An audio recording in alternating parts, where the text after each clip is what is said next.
मेघना बेटा, तुमको इस पुराण के बारे में कैसे पता चला? शायद अभी सच बोलना ठीक नहीं होगा।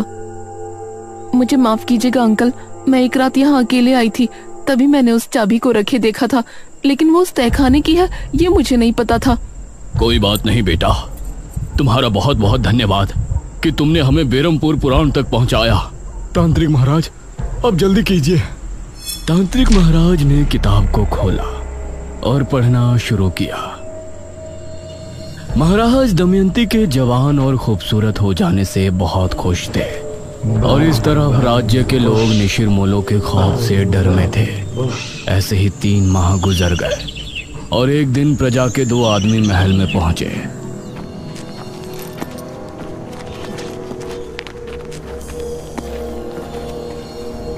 महाराज, आपके सिपाहियों ने हमारे गांव के 4 निशिर-मोलो को मार दिया और उस मुर्दे को लेकर आपके पास चले आए। आप ऐसा क्या कर रहे हैं महाराज? प्रजा होने के नाते हमारा ये जानने का हक है कि आपने इस तरह का हुक्म क्यों दिया था और आप उन मुर्दों का क्या करते थे? इस पर महाराज कुछ बोलते उससे पहले ही दमयंती बोली, तुम्हारी हिम्मत कैसे हुई ये सवाल महाराज से करने की? दमयंती, आप हमें बात करने दीजिए। नहीं महाराज।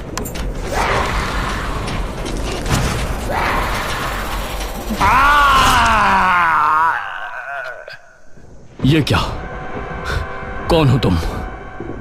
दमयंती, एक डायन। ये सुनकर सभी हैरान और खौफ में थे। महाराज का भी शरीर थर थर कांप रहा था। तो आपने हमसे विवाह क्यों किया? क्यों प्रेम का खेल रचाया हमारे साथ? मैं ये पति पत्नी के किसी धर्म को नहीं मानती। मैंने जो कुछ भी किया सिर्फ इसलिए किया कि मुझे समय पर मुर्दों का खून मिलता रहे और उसी से मैं अपनी उम्र को 1000 साल बढ़ा लूं। क्या? ये क्या कह रही है पिताश्री? हाँ, यही सच्चाई है और इस काम में तुमने मेरी मदद की, इसलिए मैं तुमको छोड़ रही हूँ। अब निकल जाओ दोनों पिता और पुत्री यहाँ से। इस राज्य पर अब सिर्फ मेरा राज होगा, डायन दमयंती का। ये कहकर दमयंती ने अपने हाथ की एक उंगली महाराज की तरफ की और तभी राजकुमारी और महाराज इस तरह से महल से बाहर पहुंच गए जैसे किसी अदृश्य शक्ति ने उन्हें फेंका हो। अब दमयंती सिंहासन पर बैठ गई थी। उसने एक मांत्रिक को भी अपनी शक्तियों को बढ़ाने के लिए महल में रख लिया था, जो दिन और रात बस एक कमरे में बंद काली दुनिया के मंत्रों का जाप करता रहता था। महाराज और राजकुमारी भी बहुत परेशान थे। वो एक पहाड़ी पर छिपे बैठे थे। अब हम क्या करें? हमने अपने राज्य को भी मुसीबत में डाल दिया और खुद भी फंस गए। पिताश्री, आपने बहुत बड़ी गलती की है और हमें किसी भी तरह से इससे निपटना पड़ेगा। महाराज ने कुछ सोचा, फिर बोले, हमें ब्राह्मण जी से मिलकर बात करनी चाहिए। अब वो ही हमारी सहायता कर सकते हैं।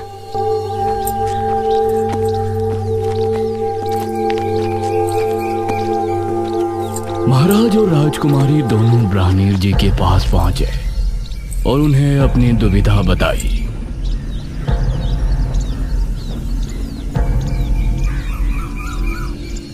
महाराज, दमयंती को मारना नामुमकिन है। उसे सिर्फ कैद किया जा सकता है। तो कैसे कैद कर सकते हैं हम उस डायनी को? पूर्णमासी की रात, मध्य रात्रि के पहर अगर उसके ऊपर तांबे के चाकू से हमला किया जाए तो उसकी शक्तियां खत्म हो जाएंगी और अगर सुबह होने से पहले उसे अगर जमीन में गाड़ दिया जाए तो वो अगले कई सालों के लिए कैद होकर रह जाएगी। ठीक है ब्राह्मण जी, हम उसे खत्म करने का एक प्रयास अवश्य करेंगे। नहीं महाराज, यह कार्य केवल एक महान कोमल हृदय और वीर स्त्री कर सकती है। एक ऐसी स्त्री जिसकी वजह से 100 से ज्यादा लोगों की जान जाने से बची हो। मतलब वो इतना पुण्य करने वाली हो कि उसकी वजह से 100 से ज्यादा लोग मौत के मुंह से लौटकर वापस आए हो और अब अच्छे से अपनी जिंदगी जी रही हो। हे भगवान, अब ऐसी स्त्री हम कहाँ ढूंढेंगे? इस पर ब्राह्मण जी ने मेघालय की तरफ देखा और बोले, वो स्त्री कोई और नहीं है, वो तो आप ही है पुत्री, राजकुमारी मेघालय। यह सुनकर मेघालय ने महाराज की तरफ देखा और बोली, लेकिन हम कैसे? याद कीजिए महाराज, जब आपके राज्य में महामारी फैली थी तो राजकुमारी मेघालय ही यहाँ उस बीज को सिद्ध कर लाई थी जिससे मृत्युंजय अमृत का पेड़ उगा, और उसकी वजह से सैकड़ों नहीं बल्कि राज्य के हजारों लोगों की जान जाने से बची। यह सुनकर महाराज ने राजकुमारी मेघालय की तरफ देखा। राजकुमारी, अगर आप ना होती तो अभी तक हम सिर्फ उस स्त्री को ढूंढ रहे होते जिसने इतने पुण्य का कार्य किया हो। ब्राह्मीण जी, अब बताइए कि अगली पूर्णमासी कब है और उस डायन को हमें कैसे काबू करना है?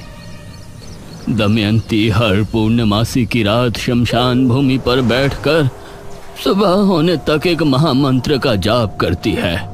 आधी रात के समय जब वो जाप में लीन होगी तो उस पर हमला करने का वही उचित समय होगा। उस पर हमला करने से पहले तुमको एक मंत्र पढ़ना होगा और बिना देर किए उस पर वार कर देना। ठीक है ब्राह्मीण जी, इस पूर्णमासी की रात दमयंती के जुल्म की आखिरी रात होगी। दमयंती बहुत खुश थी और पूरे राज्य की प्रजा पर उसका प्रकोप बरस रहा था। कोई भी उसके खिलाफ खड़े होने की हिम्मत नहीं कर सकता था। वो अपनी शक्तियां बढ़ाने के लिए हर माह कितने लोगों को अपना शिकार बनाती थी। कुछ दिन ऐसे ही गुजर गए।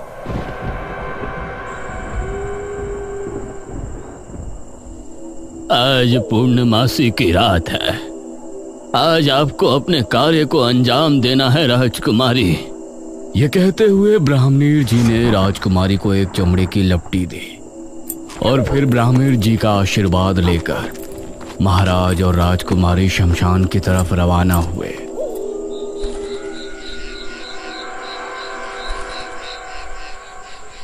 अभी दमयंती नहीं आई है, हमें सावधानी से छिपकर सब कार्य करना होगा।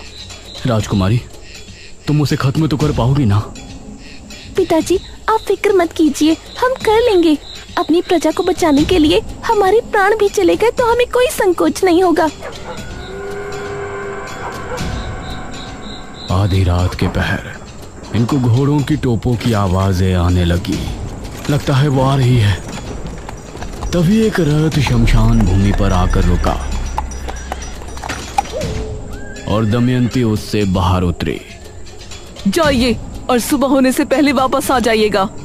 यह सुनकर रथ वाला वहां से चला गया।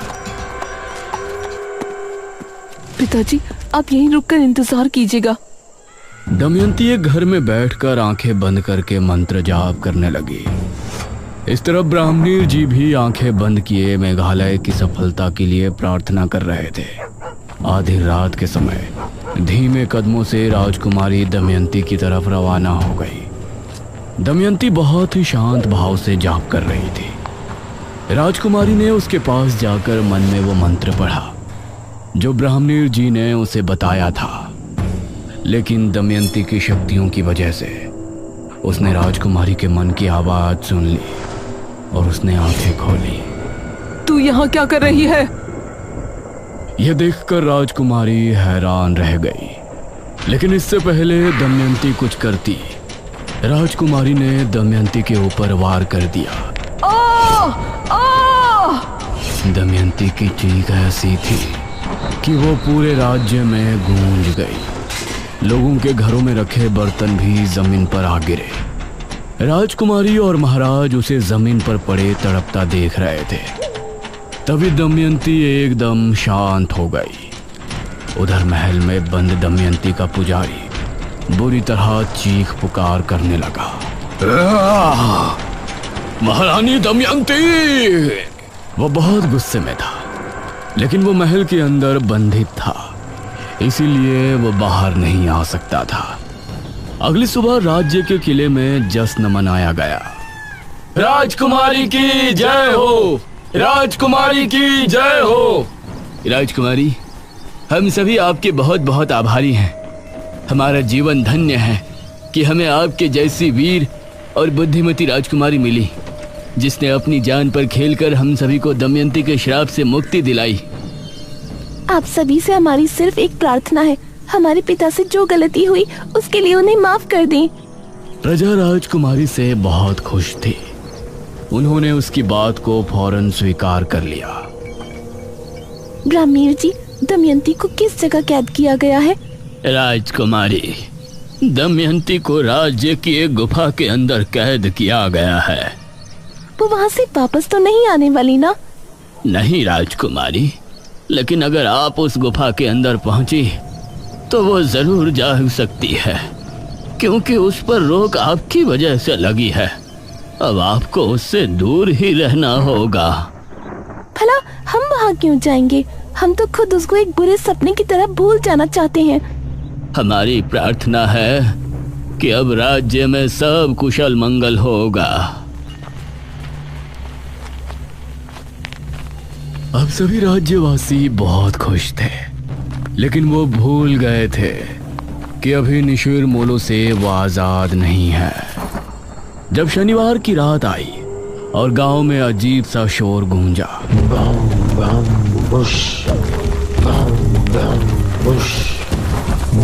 तो उसे सुनकर सभी की रूह कांप उठी। अरे, ये तो निशिर मोलो की आवाज है। निशिर मोलो आए और अपने साथ 2 आदमियों को उठाकर ले गए। अगली सुबह फिर से सभा बैठाई गई। ब्राह्मणीर जी, हम निशिर मोलो से कैसे छुटकारा पा सकते हैं? इनके विषय में तो हमने सोचा ही नहीं। महाराज, हमें ये कहते हुए बहुत दुख हो रहा है, लेकिन निशिर मोलो को रोकना दमयंती से भी ज्यादा मुश्किल कार्य है। हमें बताइए, हम अवश्य करेंगे। निशिर मोलो महाराज को एक दुष्ट राजा मानते हैं। यह सुनकर राजकुमारी के चेहरे पर परेशानी के भाव भर आए। हम उनसे बात करेंगे। निशिर मोलो के गुनहगार हम हैं, तो उनसे प्रजा को मुक्त कराना भी हमारा कर्तव्य है। नहीं पिताश्री, वो आपको देखते ही मार देंगे। ये कार्य हमें करने दीजिए आप। ठीक है पुत्री, लेकिन आप करेंगे क्या? ये सुनकर राजकुमारी के माथे पर सलवटें उभर आई। अगले शनिवार सभी लोग अपने अपने घरों में बंद थे। रात के समय वही आवाज गांव में गूंजने लगी।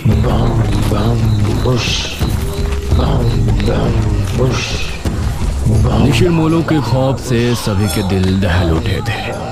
वो कंधे पर ताबूत उठाए राज्य में घूम रहे थे अपने नए शिकार की तलाश में। उन्होंने देखा कि सामने राजकुमारी खड़ी है और वो तेजी से उसकी तरफ बढ़ने लगे। वो उसके करीब पहुंचने ही वाले थे। हम हैं राजकुमारी मेघालय और हम अपने पिता की क्रूरता से बहुत शर्मिंदा हैं। यह सुनते ही निशिर मोलो रुक गए और उनकी निगाहें राजकुमारी पर जम गई। हम नहीं चाहते कि हमारे पिताश्री की गलती की सजा पूरी प्रजा भुगते। हम आपसे वादा करते हैं कि महाराज का मृत शरीर हम खुद आपको लाकर देंगे। यह सुनकर निशिर मोलो की आंखें तेज लाल होकर चमकने लगी। राजकुमारी ने हाथ जोड़े और रोते हुए बोली, हमारे पिता राज्य छोड़कर भाग चुके हैं, लेकिन हम आपके सामने अपने पिता की लाश लेकर जल्दी प्रस्तुत होंगे। तब तक आपसे विनती है कि राज्य में कभी भी आकर किसी निर्दोष को उठाकर न ले जाएं। अगर हम अपने पिता की लाश लिए बिना वापस आएं, तो आप लोग फिर वापस आकर इसी तरह से गश्त करना शुरू कर सकते हैं। तब हम भी आपको नहीं रोकेंगे, लेकिन हमें एक मौका अवश्य दें हमारे पिता को ढूंढकर आपके सामने लेकर आने का। यह सुनकर निशिर मोलो उसी समय बिना किसी को लिए कब्रिस्तान की तरफ चले गए।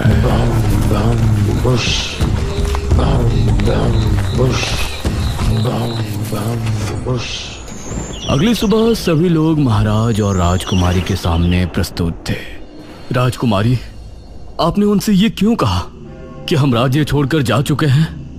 क्योंकि अगर सच बोलते तो वो उसी समय यही चाहते कि हम आपको ले जाकर उन्हें सौंप दें। आपने एकदम सही फैसला किया है राजकुमारी। हमारी वजह से हमारी प्रजा मुसीबत में है। आप हमें मारकर हमारी लाश निशिर मोलो के सामने प्रस्तुत करें। यह सुनकर प्रजा हैरान थी। सभी राजकुमारी की तरफ देख रहे थे, जिसकी आंखों से आंसू बह रहे थे। हमने जो भी किया अपनी प्रजा के लिए किया, लेकिन हम अपने पिता को अपने हाथों से मारे। और उनकी लाश को निशिर मोलो को समर्पित करें, ये हम नहीं कर पाएंगे। अगर ऐसा नहीं किया तो वो फिर से आएंगे। नहीं पिताजी, हम और आप आज ही ये राज्य छोड़ देंगे और अलग अलग दिशाओं में निकल जाएंगे। इससे निशिर मोलो कभी भी यहाँ वापस नहीं आएंगे, क्योंकि हमने उनसे वादा किया है कि जब हम यहाँ कदम रखें तभी आप राज्य में फिर से आना। और अगर उस समय हम अपने पिता की लाश आपको समर्पित ना करें तो आप फिर से उसी तरह भ्रमण शुरू कर देना। राजकुमारी की बात सुनकर सभी की आंखों से आंसू बह निकले।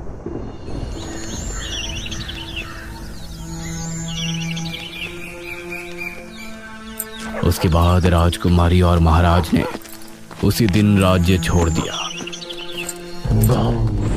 और फिर निशिर मोलो कभी नजर नहीं आए।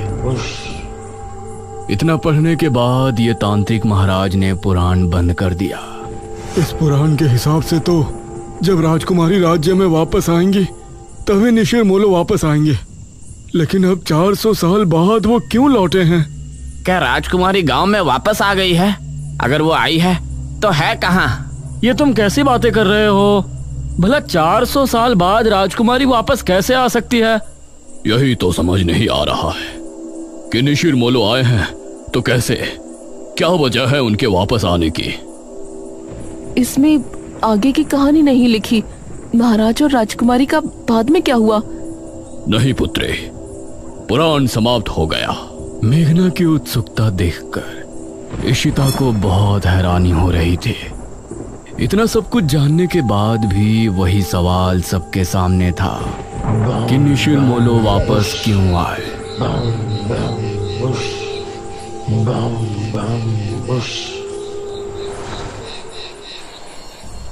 रात के समय इशिता और मेघना जब कमरे में थे तो मेघना अभी भी सोच में डूबी थी। मेघना, तेरा क्या चल रहा है यार?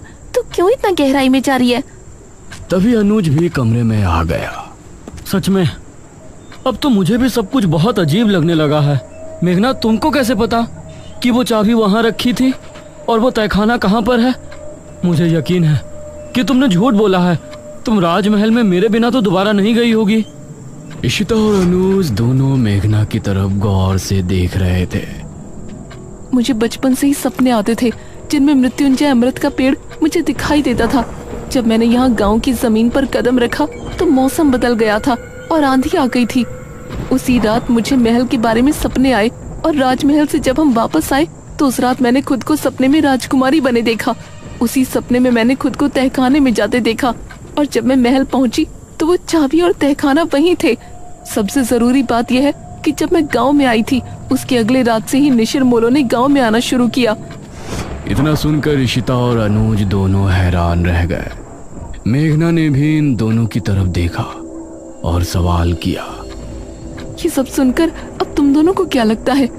इसका मतलब है कि पिछले जन्म में तुम ही राजकुमारी मेघना थी और निशिर मोलो इसलिए गांव में वापस आए क्योंकि तुम यहाँ वापस आ चुके हो। हाँ, ये सब मेरी वजह से हो रहा है। हे भगवान, तो अब हम क्या करेंगे? क्या हमें यहाँ से चले जाना चाहिए? नहीं, मुझे नहीं लगता कि उससे कोई फायदा होगा। या तो वो मुझे लेकर जाएंगे या फिर महाराज की लाश।